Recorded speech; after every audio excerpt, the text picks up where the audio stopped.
Hello everyone and welcome back to another Tuesday update video from the Division 2. I think this is the first one I've done in about a month. I went off on my holiday last month and we did one of these videos. I said it wouldn't happen again for a couple of weeks. It's been longer than that, so I'm sorry about that. But today we're back with a Tuesday update video for the Division 2. And if you're new here, what I do in these videos is we cover all the vendor reset, we cover the invaded reset, we go over any Division 2 news that's gone on in the last week or so. We talk about our community and any community news as well, and we just cover all that really. So if you do enjoy today's video, do hit like and share to support it, subscribe if you're new here, and make sure you do come and join our community. We are nearly 23,000 members strong now, on the road to 23,000. It's an insane community. It's always linked at the top of my video and stream descriptions, so come and click it and check it out. We're actually going to start with a bit of community news. Right now in the Division 2, the Daniels League is still live, and we're doing a community event for this. I've said that every single league in this season, Season 9 on the Division 2, we're going to do a community event. And what we do is I set a time with my team, and you guys have to beat it. So we already set the times last week for Federal Emergency Bunker, Camp White Oak, Manor National Zoo, and Bank Headquarters. We actually set some competitive times this week, and we're challenging you to beat us. So if you are in the community, make sure you try and do that. If you do, there's a space there for you to submit your times, and you can earn a community trophy. But this is the second week now of the Daniels Leagues. This is the last week available to get all the stars required for the rewards, so make sure you're doing this week to get them. We have a quick look at the rewards. You can see last week I got all the way up to the exotic cash. I've just got the exotic cash to get now, but you get this handcuff backpack trophy as well for completing this event. So again, this is the second week now. The stars have refreshed, which means you can earn them all again, and you can get all of those rewards. Also this week on the Division 2, the Guardians Global event has just gone live. So you're able to play this global event. It's a fun one, and you can earn some stars there to get even more rewards like exotic caches or whatnot from the global event vendors. So that's gone live, and that's going to be available for 1 week. And just moving on to some Division 2 news now. While I've been away, there seems to be a lot of problems which I've missed, thankfully. I've come back and the game seems quite stable for me. But going back to the end of May there's been a lot of problems in Season 9. We've had the problem with conflict, which Yannick is posting here, may result in item upgrades being reset to 0. Do not play conflict. They actually turn conflict off. We had the issue with the apparel event. That was meant to go live on the first Tuesday of my holiday, but I was able to go away, come back after my break, and it went live when I got back, which was great for me. But that got delayed. There's huge issues with that. They had to take the backpack trophy, not backpack trophies, but the backpack apparel items out, and they just recently put them in, which look really, really good. But then also they kind of reset everybody's progress on the expertise as well because of all of the issues.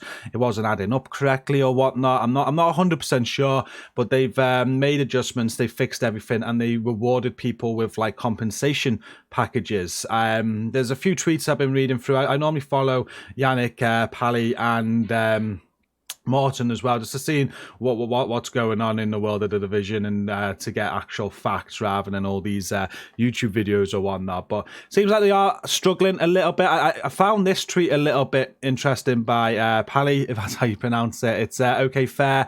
Assets have been ready for a while. This is around the apparel event, I believe. We set them up exactly as before, but a lot of infrastructure tech is shared across projects. I think I underestimated how much changes to back-end architecture for other projects would impact us. So it looks as if obviously, as we know, they're working on Avatar, they're working on Star Wars, they're definitely amending the Snowdrop engine and making improvements and whatnot. It's as if this has had quite an effect on the Division 2.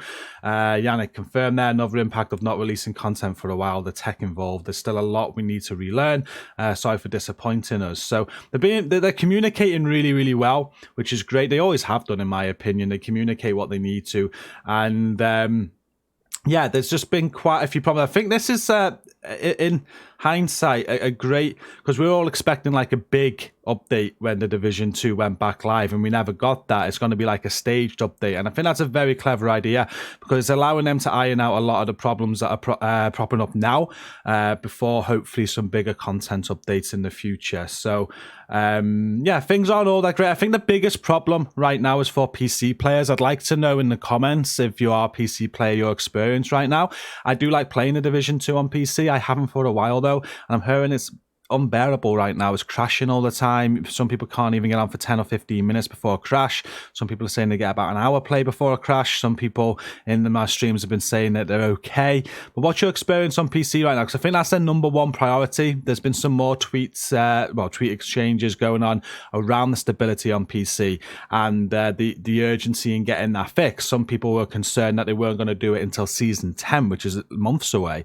But Yannick did also confirm that no, as soon as they have a fix for PC, it will be going live. So let me know what your experience is on PC right now if you are having issues. And speaking of the apparel event, the Fairview Crew apparel event is still open. You got 1 week, 1 day left to get all of those 22 items. So just keep that in mind. After that 1 week and 1 day, there's only a little bit of extra time after that to spend unspent keys. So now we're going to move on to the weekly resets. We're going to start with the invaded missions. Again, as always, these are great for new players on the game or if you're working on additional characters to get all of your specializations maxed out. They're really good. You get like 5 specialization points per mission. We've been doing them on stream, but they also give you a named item every invaded as well. And you obviously get a ton of XP. This week, your invaded missions are Federal Emergency Bunker, Lincoln Memorial, Potomac Event Center. And once you completed those invaded, you get Roosevelt Island. And obviously after Roosevelt Island, you're going to get Tidal Basin unlocked. So that's this week's invaded missions. And if we quickly hop over to the projects tab, we've got the weekly legendary as District Union Arena. So if you complete that on legendary this week, you're going to get the exotic cash. And now for the vendor reset, and it's the first vendor reset that I've done where I can include the countdown vendor. So we're going to start with this today. I'm going to go around every single vendor now and read what's on sale, and I'll advise on anything that I like as we go. But as always, if there's stuff that you like and you want to advise people, do post it down in the comments. People like reading through the comments to get the information, so post it down there. But opening up now, from the countdown vendor this week, you can get a Carnage, you can get a Firm Handshake, and an Anarchist Cookbook. The Carnage has got LMG damage, damage target out of cover, damage to armor, has Perfect Sadist on it, Firm Handshake, crit chance, status effects, and weapon damage. And the Golden Anarchist backpack there has Perfectly Wicked, and it comes with armor, hazard protection, and headshot damage. Onto the White House, and this week you're able to buy a swap chain with SMG damage, crit chance, stability, comes with perfect unwavering. There's an MP5 with SMG damage, crit chance, magazine size, and killer. A TKB408 with assault rifle damage, health damage, optimal range, and steady handed. It's P4 Storm type pistol with pistol damage, health damage, and reformation. An Alp Summit backpack with status effects, headshot damage, and concussion.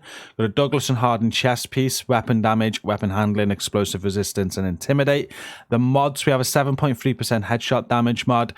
There's a 5% damage reduction mod for your drones, 7.4% health mod for turrets, and a 4.2% skill ace mod for a sticky. At the clan vendor this week, you can buy again a Carnage. This one has LMG damage, damage target out of cover, health damage, and Perfect Sadist again. There's a Negotiator's Dilemma mask with weapon damage and explosive resistance. True Patriot mask with armor and explosive resistance. Tip of the Spear holster with weapon damage and crit damage. There's a Police MK17 with rifle damage, crit damage, rate of fire, and future perfect. An MP5 ST with SMG damage, crit chance, reload speed, and in sync. A Sokolov holster with weapon damage, skill damage, and health. Grupo knee pads with weapon damage, headshot damage, and crit damage.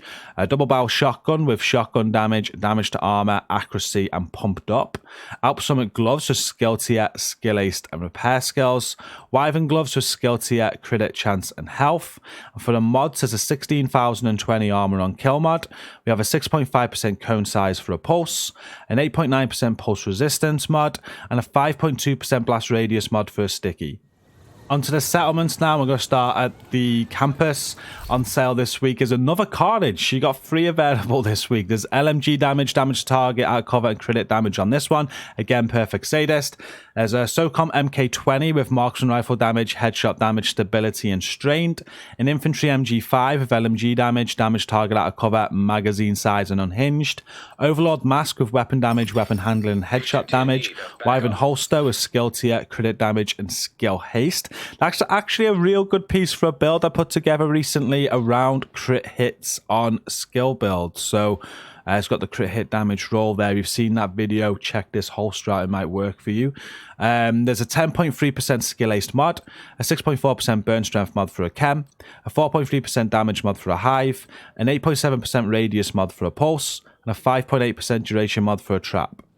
And at the theatre settlement this week, you're able to buy a surge with rifle damage, crit damage, headshot damage, and perfect spike. The black market sausage 12 with shotgun damage, damage to armor, crit damage, and spike. Resolute MK47 with rifle damage, crit damage, health damage, and close and personal. China light gloves with skill tier, status effects, weapon handling. Richter and Kaiser knees with skill tier, hazard protection, and repair skills. And then there's an 8.5% burn resistance mod, a 4.3% damage mod for Seekers, a 4.2% deflected damage mod for a shield, an 8.2% speed mod for a Firefly, and a 5.5% health mod for a decoy. And now on to the DZ vendors. And at DZ West this week, you're able to buy a Baker's Dozen. It has rifle damage, crit damage, reload speed, and perfect lucky shot on it. There's a double barrel sword off with shotgun damage, damage to armor, damage target out of cover, and perpetuation. There's a SOCOM M1A with rifle damage, crit damage, magazine size, and optimist. Eclipse gloves with skill tier and repair skills. Hunter's Fury knees with weapon damage and crit chance. Alp Summit gloves with skill tier, skill damage, and armor regen. Yarl knee pads with armor, armor regen, and health. Then we've got a 16.6% incoming repair mod for anyone that needs incoming repairs. That's on sale here this week. I know a few people were looking for that in stream last night. It's low though, it's not too high. There's a 4.3% damage mod for Seekers, a 4.2% deflected damage mod for your shield, a +1 max target mod for a Firefly, and then a 6% duration mod for a decoy. And at DZ South this week, you are able to buy a swap chain with SMG damage, crit chance, accuracy, and perfect unwaverings on that. There's an Orgay 3 with SMG damage, crit chance, damage to armor, and eyeless. An AKM with assault rifle damage, health damage, stability, and vindictive. A Card 45 with pistol damage, swap speed, and sadist. Tip of the spear backpack with weapon damage and headshot damage. True Patriot chest piece with armor and armor regen. 511 backpack with health, explosive resistance, and composure. A Fenris chest piece with weapon damage, crit chance, explosive resistance, and gunslinger. And for the mods, there's a 10.3% crit damage mod, a 4.2% damage mod for your drone, a 4.3% burn damage mod for your turret, and a 4% burn duration mod for your sticky.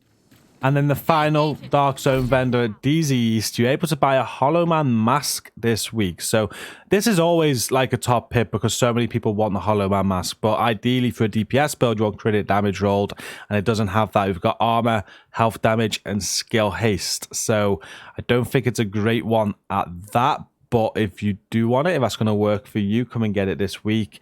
There's a Model 700 with marksman rifle damage, headshot damage, crit damage, and vindictive. An M249 with LMG damage, damage target out of cover, optimal range, and preservation. Future Initiative mask there with skill tier and skill damage. Heartbreaker holster with armor and health. There's an Overlord mask with weapon damage, crit chance, and repair skills. Sokolov holster with weapon damage, armor regen, and hazard protection. Then we've got a 10.1% skill aced mod, a 5.9% radius mod for your chem, a 7.3% health mod for your hive, an 8.7% radius mod for your pulse, and a 4.3% duration mod for a trap. And now on to New York to end with the final two vendors. We're going to start with Marco. He's selling a FAL with assault rifle damage, health damage, reload speed, and measured. A military L86 with LMG damage, damage target out of cover, magazine size, and steady-handed. A tactical sausage 12 with shotgun damage, damage to armor, damage to target out of cover, and ranger. P4 storm type with pistol damage and damage to armor, comes within sync.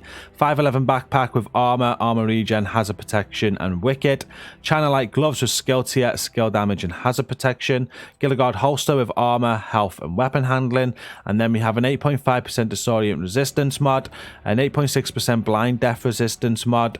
There's a 4.8% damage reduction mod for a drone, an 8.8% radius mod for a pulse, and a 6% duration mod for a trap.